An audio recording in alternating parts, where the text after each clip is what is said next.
Ladies and gentlemen, boys and girls, welcome back. It is Dave. It is the Real Music Observer. I'm observing music, real music in real time for real people. Just like you right there, yes. And me here. Okay, so, Steve Perry. Steve Perry is now overexposed, all right? I mean, who would have imagined that this album would drop? We heard about a CBS interview. We were all excited. That was like, I don't know, it was like an afterthought compared to the countless radio shows he's been on. He was on Good Morning America. This morning he was on Fox and Friends. The dude is everywhere, and quite honestly, I think it's overload. Now, of course, the Perryistas, the Perryons, and all of the Perry faithful will say, no, Dave, you're wrong. You can never get enough of Steve Perry. Well, if you're a diehard fan that's been waiting the 20 years, I get it, okay? But I'm still thinking, I can't even process all of this information. The Kerrang article, the Rolling Stone article, all of these different places and formats and phone calls. He's called into radio shows and so forth. It's hard to keep up with it. And I know people are very, I guess, vigilant in sending me the information. And I'm not complaining. I mean, this gives me stuff to talk about.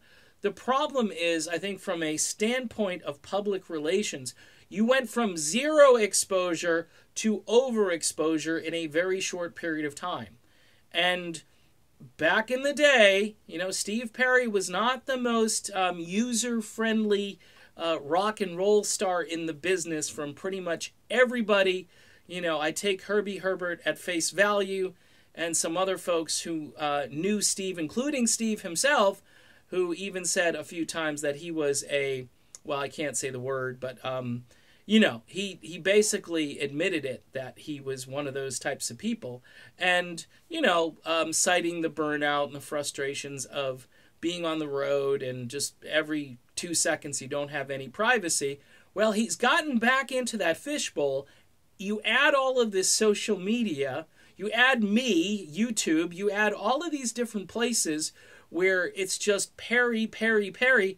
And for someone like myself, I need to unplug. I'm going to be the guy who needs to jump on a motorcycle and ride through the countryside and kind of, you know, detox for a while.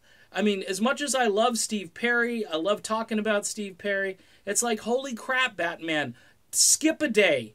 Don't do a show today. Traces is out. The people are digging it. They're buying it. And I don't know how much more you can hit this, you know? I mean, I said the same thing about somebody who had a book out a while ago. And it was all about the book. It wasn't about the band. It was just talking about the book. And I'm like, oh, man, talk about music. Talk about the band. Or talk about something current and, you know, stop with all the self-promotion. But I get it. This is what you have to do in today's world to actually have an impact. But I think it's Steve Perry. I think you just stand back and let the results speak for themselves. You don't have to do all that much. You haven't been around for 20 years.